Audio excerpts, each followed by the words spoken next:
Parul, thank you so much for coming on to She Leads today. I am so excited to have you on the show and just to learn from you, hear your story. So thank you for coming. Absolutely. So you are a healthcare executive and cancer warrior and turned into an inspirational speaker and patient advocate. So you've really shared your experience not only as a patient but also as a caregiver to reach thousands of people throughout the world about your experience and how really to improve this mission of healthcare and really help people live this fulfilling life. And so I'm just excited to learn from you because you teach lessons in positivity and mindset and overcoming these challenging times in our lives. So first off, I love to start off with just take me back to when you were 22 years old graduating from college. So you went to MIT, got a bachelor's in electrical engineering and computer science with a minor in economics, if I'm not mistaken. That's correct. Well done. and you also got an MBA from Harvard Business School, which we'll get into. But taking back to MIT, at this point, what did you want to be in your career? What did you see yourself in the future? And almost what questions were you asking yourself?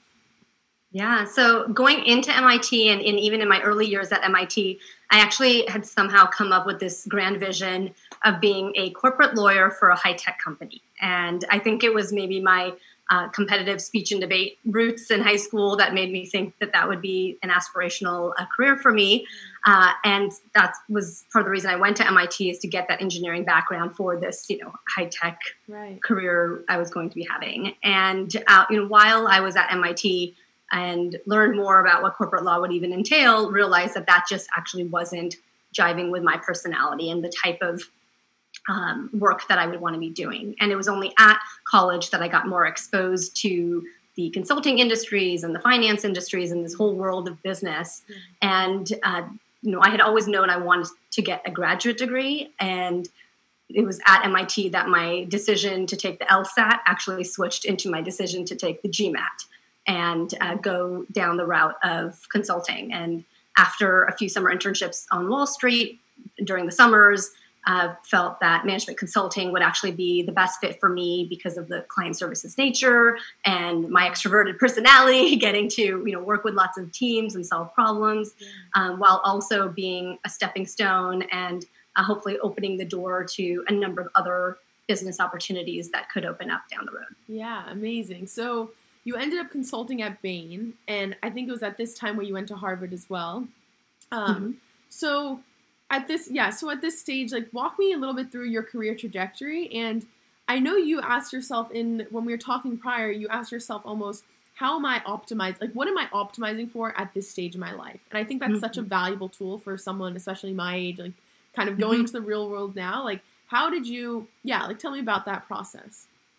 For sure. I think I've always lived a life that's very filled with intention and a sense of clarity around what is it that I'm looking for and wanting for that point in my life. And, the decision to switch from law into business and go into management consulting was because I was optimizing around keeping doors open and still figuring out what it is that I want to be when I grow up. And so I joined Bain Boston at that time. Spent a stint in Bain, India as well, before then going to business school to, explore more and, just have this graduate school experience. I had made the decision even before going to business school that I was going to return to Bain after graduation. And that was because at that point in my life, on the personal front, it became more important to optimize around geography and where it is that I would be living because, I got married before going into business school. My husband would be living in New York while I was in business school in Boston, and having that geographic flexibility of being able to transfer to Bain, New York, and knowing that at some point we would want to end up on the West Coast, and I could always potentially transfer within Bain. That was a driving decision at that time to return to Bain, and that's actually how it played out. We spent about a year in New York after I graduated from business school, and then we collectively transferred to the Bay Area. Yeah. And then you found Weddington Way. And so tell me about Weddington Way and color genomics, because I know a lot happened in between, and I know a lot of things happened that weren't expected. So walk me through this process and lessons learned. And Yeah, so on the professional side, I spent a few years at Bain San Francisco, and again was optimizing for the professional skills, the flexibility. I had my first child while I was at Bain, and I reached a point where I felt this itch to be part of building something. And I felt like if I'm going to be working so hard, I want to be more passionate about what it is that I'm doing and invested in it, and felt that transitioning into the startup life was the right point for me at that time. It was Weddington Way that I ended up joining, which was a consumer tech, retail startup focusing on bridesmaid dresses. And at that point in time, I wasn't optimizing around necessarily industry or, being passionate about the space itself, but really optimizing for transitioning from being a consultant to an operator, and what was the role and experience that was going to get me the hands-on experience that I was looking for to be part of building this company. Yeah. And I stayed there for 3 years, from pre-series A up through our acquisition by Gap Inc. at the end of 2016. And it was at that point in time that I felt career-wise, I still wanted to be part of a growing startup, but now I wanted to be part of something more mission-driven that I was personally passionate about. Yeah. And, I actually didn't know what that mission would be at that time. And it was really the whole life experience that was happening in parallel on the personal front that ultimately led me to Color. And that was that, less than 6 months after I joined Weddington Way, I actually delivered my second child, and on her 1 week birthday. So really all real time, from the time I had my C-section with her and all the craziness that came with some complications that she had, I actually got diagnosed with stage 2 breast cancer. And, that the only reason I even caught that cancer as early as I did is because I had genetic testing done a couple of years prior. And I was aware of the risk that I have for both breast and ovarian cancer. And so when I was at a 38-week ultrasound appointment and I felt this lump, I knew to be paranoid. I knew to sort of advocate for myself to get that ultrasound and biopsy done. And thankfully I did, because after my delivery and the milk came in, I actually couldn't even feel the lump anymore. And so, when my doctors were telling me it's most likely a clogged milk duct because I'm only 31 and pregnant, it would have been very hard, easy to believe that and not really follow up on the lump until like a year later after I stopped nursing. And so, the experience of knowing my genetic risk, detecting my cancer early, and then spending the following year in, going through chemotherapy and multiple surgeries, was obviously extremely transformative on multiple levels. Yeah. And so when professionally I decided that I was ready to work on something more mission-driven, and I came across Color Genomics, whose mission at the time was to democratize access for genetic testing for hereditary cancers.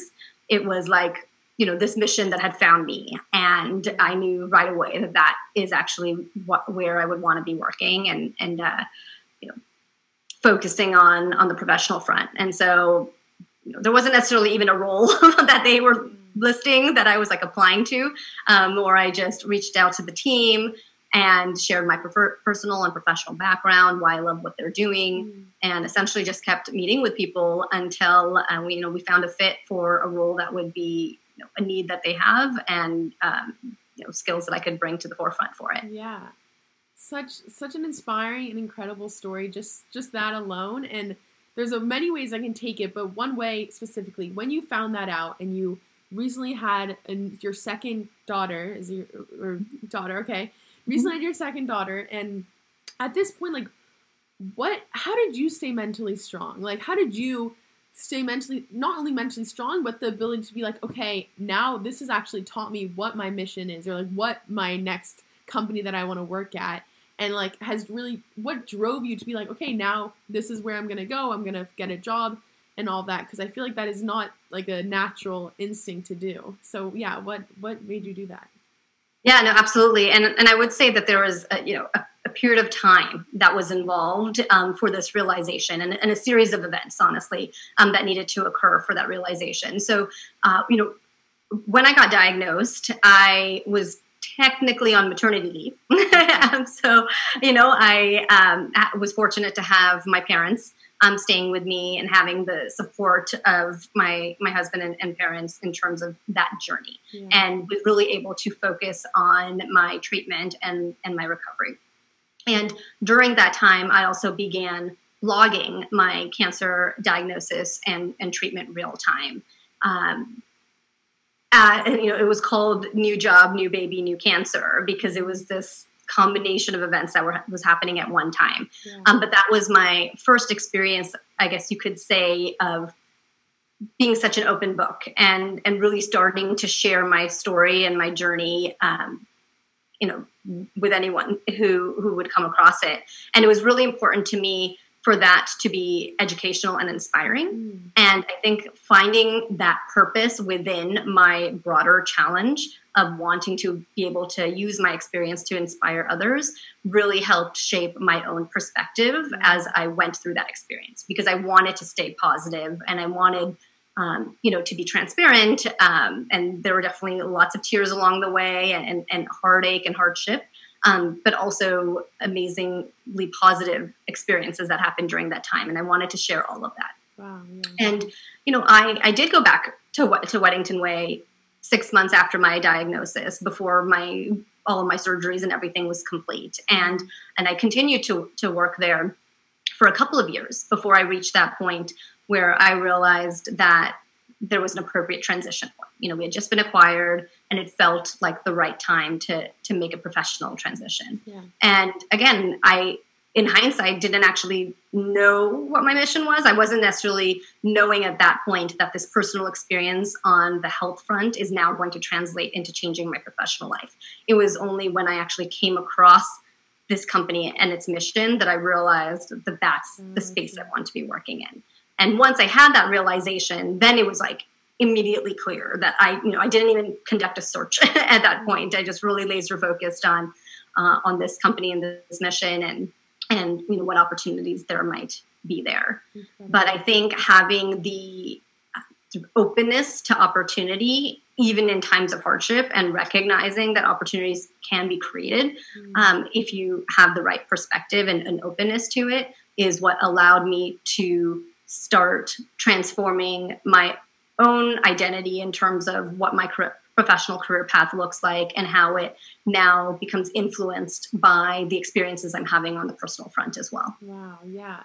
And I'm sure that not only was it like a form of therapy for you, but also just the power of community. I think that's what's so tangent in that story, is just like other people relating and feeling like, okay, there's someone else there that's going through this, and they feel what I'm going through, and I think that's so powerful. So we'll get into that, because that's such a big point of what you're doing today. But I think you mentioned briefly how when you found color genomics, there was really nothing stopping you. The mission was, you were so passionate about it, and you didn't know if there was a role for you. So I think this is great, honestly, career advice, in the sense that kind of tackling like someone my age going for like the role at a company versus the industry or the passion, or really like kind of going through these what do you call them, like requirements, and you think, okay, no, I can't do that because I won't fit the role. So kind of walk me through that that process and how you actually ended up getting a role at Color Genomics,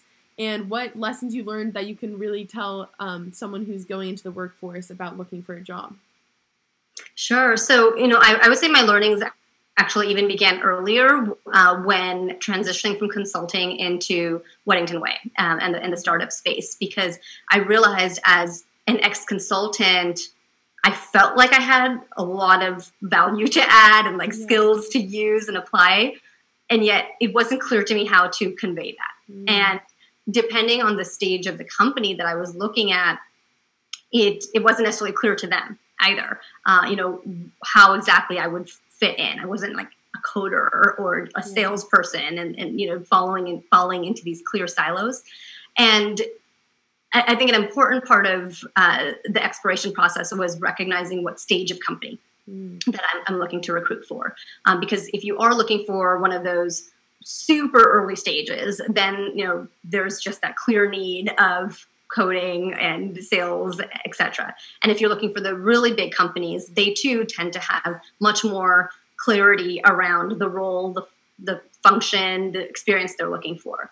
But when it comes to this whole gray area in between around growth stage startups, especially where the need is more someone who can be a Swiss Army knife and wear a lot of hats, because there's just a lot of more work than there are people to get that work done, then there's more flexibility around what role you can actually carve out for yourself in these companies. And so even with Weddington Way, I was introduced to the founder and CEO, Ilana Stern, of Weddington Way through a mutual friend. And it wasn't even in the context of recruiting as much as, two great women who should meet each other, and we just happened to hit it off. Yeah. And the role I ended up taking at the company was not one that she had necessarily even realized she needed until we started talking. It was not a job posting that was up and available. And so it was through that experience that I realized the potential of being able to carve out your own role through conversations, with the hiring team. And so when it came time to pursuing color, I never felt like the lack of a job posting that I qualified for was a hindrance to me potentially working at that company. And that what was more important is getting to meet the people and getting to understand what the company is going through, where the needs of the company are at. And based on my experience and my passion, is there a match there? And really mutually discovering that together. And something that I haven't necessarily really discussed with anyone before, but the initial offer that for a role that Color had given me, I actually declined.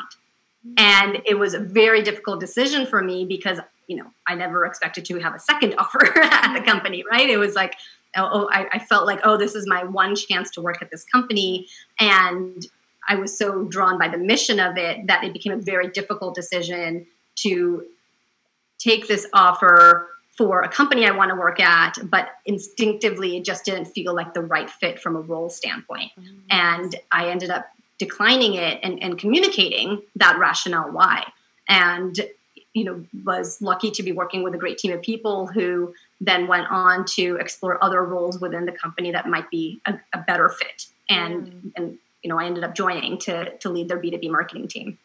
And so I think what is really important for anyone out there going through recruiting, especially at these stage companies, is not letting job listings hold you back and not letting, specific requirements within the job listing holding you back either. And, this especially applies to females because there's a lot of research out there, as Carly, you know yourself, that, women are much more likely to want to check off all of the requirements that are listed in a job listing before making taking the step to actually apply, whereas men are much more likely to, apply even if they only meet maybe 50% of the requirements. Yeah. And so just making sure you're not your own roadblock, right? And taking the initiative to, especially if you find something you're passionate about, reaching out to the team, and you might surprise yourself in what opportunity you're able to carve out for yourself. Yeah, I think that's such a great piece of advice, because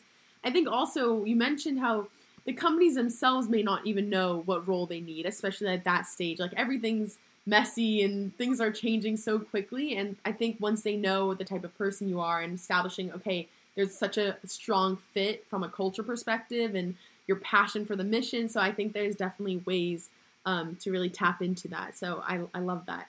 And then also at Color, you mentioned you found your Ikigai. So I want you to describe what that is, what it means to find your Ikigai, and then almost when you had to re-find it because something happened at Color where you were laid off unexpectedly. So talk about that a bit.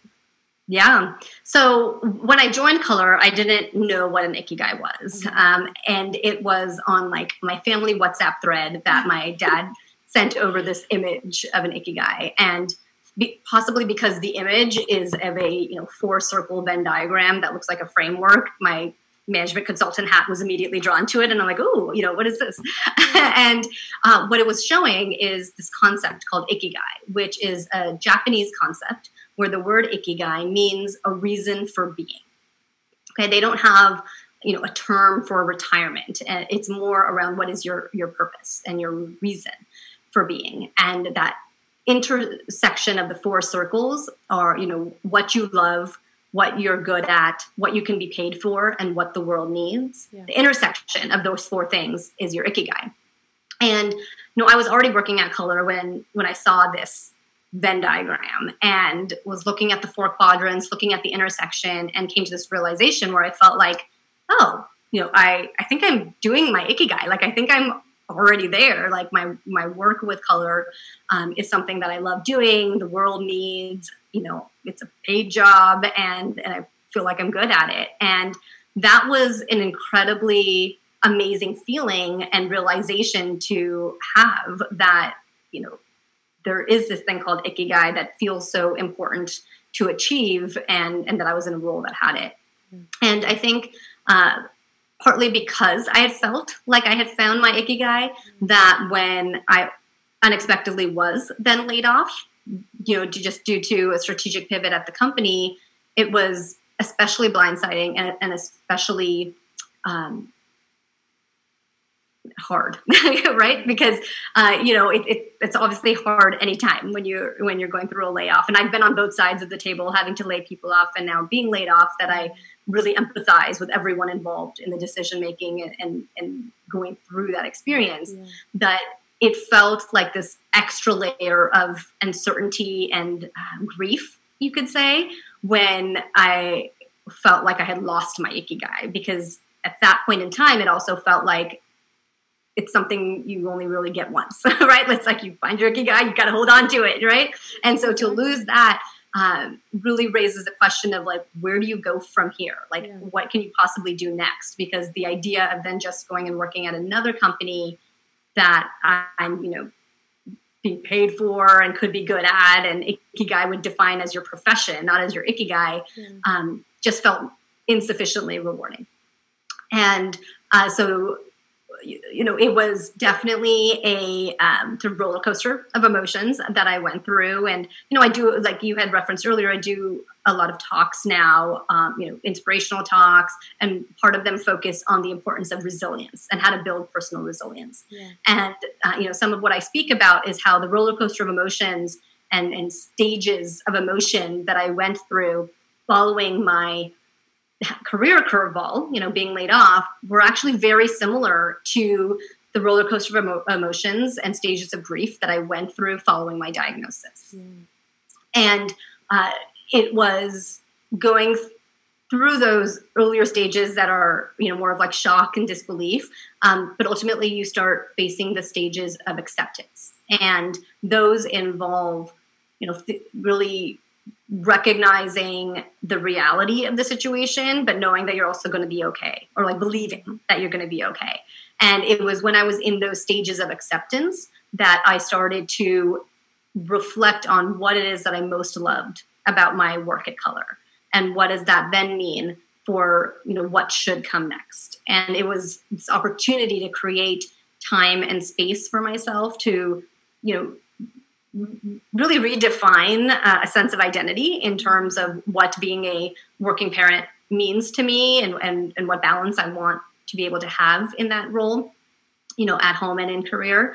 And part of that reflection was realizing that through my role at Color, a lot of my external facing work was in fact sharing my personal story and sharing my own health story of the role genetic testing had played in my life, and speaking for the power of genetic information. And it went back to that same passion that I had when I was blogging, throughout my journey of experience sharing to educate and inspire others. And I realized that aspect of the work that I had been doing on behalf of a company could in and of itself be my mission and could be my full-time focus.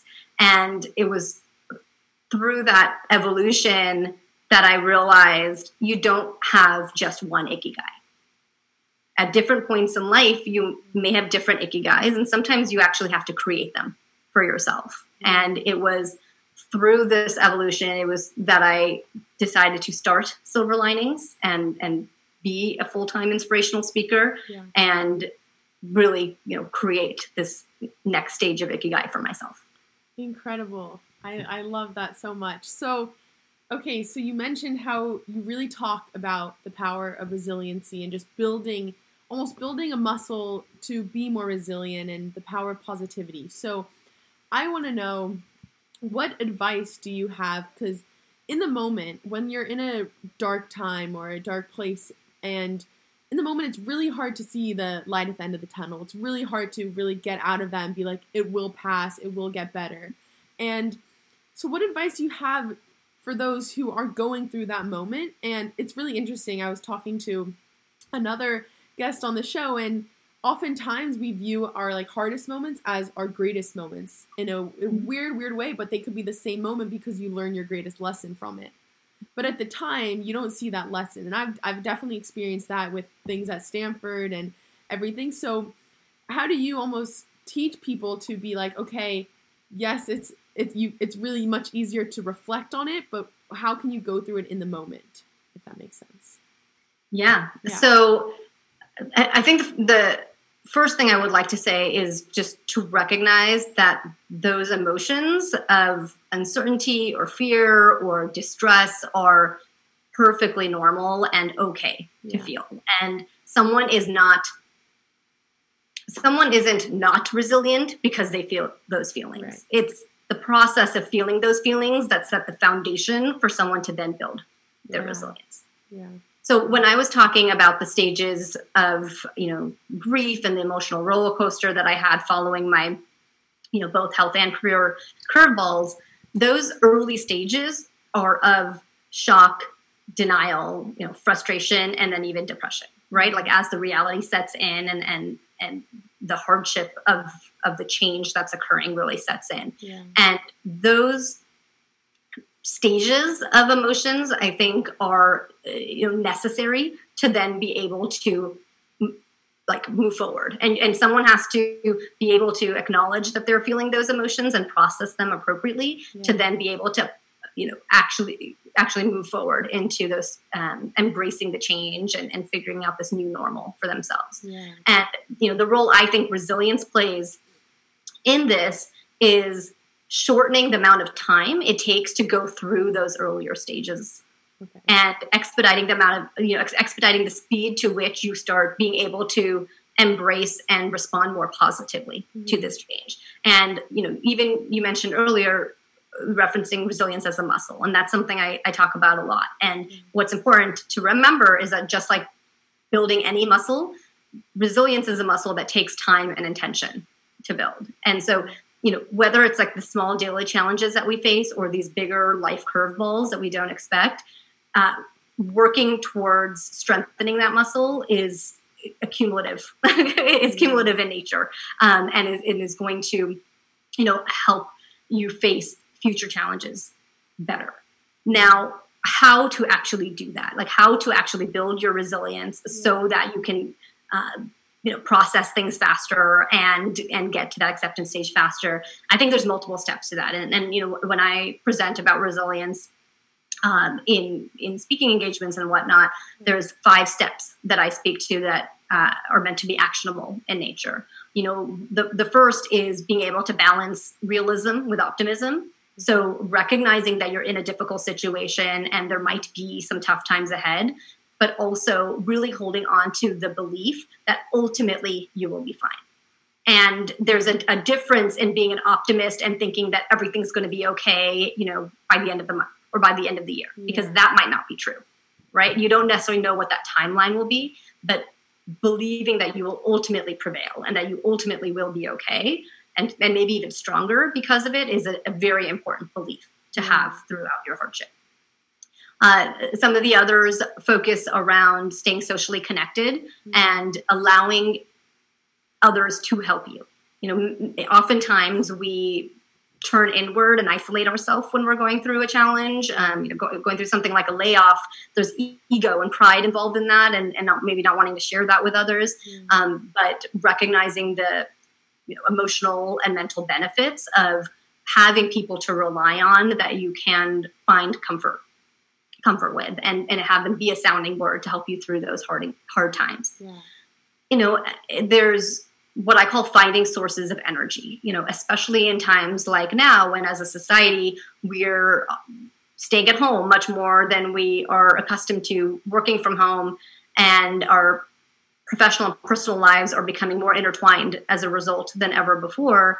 It becomes even more important to find sources of energy and carve out time and space to be able to re-energize. And that really comes back to self-care, whether it's, physical health, and, for me, that's dance, right? Dance has always been my go-to form of energy. And, for others, it might be going for a run. But from a mental and emotional standpoint, it's really about, seizing moments of empowerment and finding those opportunities where, there are circumstances that you can control within what is otherwise a very uncontrollable situation. Yes. And the example I share of that is when I was going through my treatment, I knew my hair was going to fall out. And yet, 2 weeks after my first chemotherapy appointment, when my hair began to fall out, it was still very shocking and very a difficult process to go through. Mm-hmm. And I didn't want it to just be one more thing that was happening to me. And so I made the choice, and I seized the moment to proactively have my head shaved off. Mm-hmm. And going through that felt like I was now taking control of a situation in what otherwise felt very uncertain and uncontrollable. Yeah. And so it's little examples like that where you tap into energy sources that you didn't know that you have, and build your resilience, one sort of baby step at a time. Yeah. I love that. I think so many incredible lessons in there, and you're really such an inspiration to so many people. So I'm just really happy to have you on the show.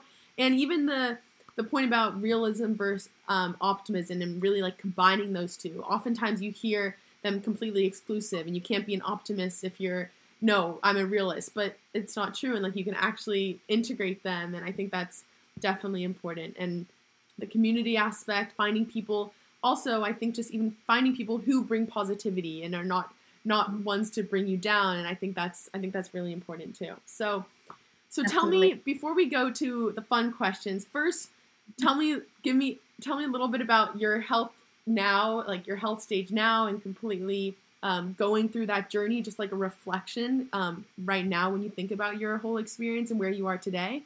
And then we'll go to some more fun questions to finish it off. Sure. So this past weekend actually was my 6-year anniversary of my diagnosis. Wow. And, which means that I have passed the milestone of being 5 years cancer-free, which is incredibly important from a sort of medical standpoint. And as I reflect on these past 5 to 6 years, it's amazing how much my life has changed in ways that I never would have expected or sort of thought for myself. And part of that involves this sense of clarity in regards to what is important. So people often speak about how chemotherapy ages the body. Mm-hmm. And I feel like it can also mature the mind, right? Whereas a realization that people often don't have until maybe their 50s around, what legacy it is that they want to leave behind, or, what it is the mission that they want to be working on.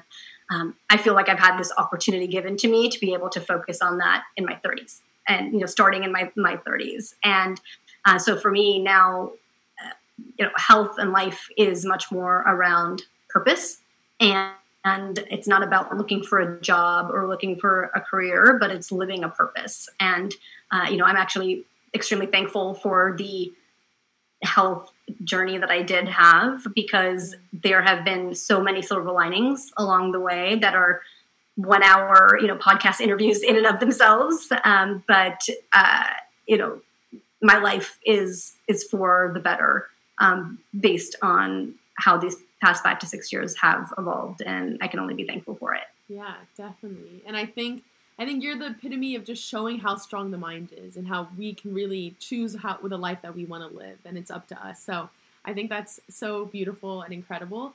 So, okay, Parul, we're going to finish off with 2 questions. I think you touched on this a little bit with dance, but what is a passion or hobby you have that's just unrelated to your work?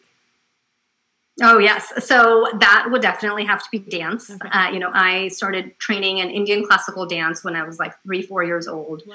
And continued that all through, childhood as well as in college, co-founding the first fusion dance team at MIT, then doing Bhangra, so all different forms of Indian dance. Even as a full-time management consultant for Bain, was a member of a contemporary Bollywood dance company where it was called the SA dance company based out of New York. We performed at the Alvin Ailey Dance Theater. So I was, flying to client meetings in Denver and then like adjusting them around my rehearsal schedule because, I wanted to be back, for this very important passion that I was having. And even when I moved to California after my treatment, dance was what I returned to stay healthy and stay fit. And I joined a dance company based out of San Francisco. More recently, I would say my experiences with dance have evolved to now focus on my daughters and channeling my passion for dance through them. Luckily, they both love it. And even though my friends think I'm probably like imposing it on them, I swear they actually love dance themselves. But teaching them Indian dance and building their confidence and grace through dancing and stage presence is very important to me. And sometimes it's even just doing like a Kids Bop dance along YouTube video with them. But dance would definitely be my answer to. I love it. A question unrelated to my work. Yeah, I think that's great. And I think the fact that your kids are still in it, I believe they love it based on my personal experience. I have 2 older sisters. My mom put them in dance. They loved it. She put me in dance and I hated it and I couldn't do it. So then I started playing soccer. So I think they would have told you by now probably. So I believe you. Okay. As a final question, what is a fun or weird talent that you have that no one else really knows about?